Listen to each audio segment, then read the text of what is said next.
নমস্কাৰ, মই কিশোৰ দাস। আপোনালোক সকলোৱে জানে যে মই কৰ্কট ৰোগত আক্ৰান্ত হৈ আছোঁ আৰু মই যিহেতু চিকিৎসাৰ কাৰণে বোম্বেত আছিলোঁ, মাজতে গুৱাহাটী গৈছিলোঁ যদি আকৌ মই বিশেষ কাৰণত বোম্বেত আহিবলগীয়া হ'ল। গতিকে মই বোম্বেতে এতিয়া উপস্থিত আছোঁ আৰু ইয়াতে ট্ৰিটমেণ্ট চলি আছে। আৰু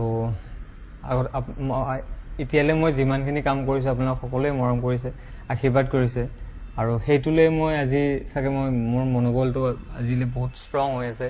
আপোনালোকৰ এই আশীৰ্বাদ পোৱাৰ কাৰণে সাহস পাইছোঁ আপোনালোকৰ পৰা বহুতখিনি। আৰু এইখিনিলৈ মই মোৰ নিজৰ এই ৰোগটোক মই পৰাস্ত কৰিবলৈ মই হেৰি কৰি আছোঁ যিমান পাৰোঁ, কাৰণ মোৰ উইল পাৱাৰটো থাকিলে মোৰ বেমাৰটো মোক হাৰাব নোৱাৰিব। গতিকে মই আপোনালোকৰ যিখিনি মৰম পাইছোঁ, আশীৰ্বাদ কৰিছোঁ, সকলোৰে কাৰণে বহুত বহুত ধন্যবাদ। আৰু মই এই বেমাৰটো হোৱাৰ আগতে মই এখন চিনেমা কৰিছিলোঁ, মোৰ যিখন শেষ চিনেমা লাষ্ট কৰিছিলোঁ, সেই চিনেমাখনৰ নাম হৈছে দাদা তুমি দুষ্ট বৰ।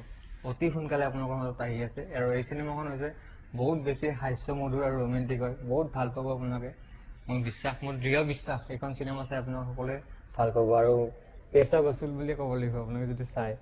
গতিকে সকলোৱে চাব, মোৰ বহুত আশাবাদী চিনেমাখনক লৈ।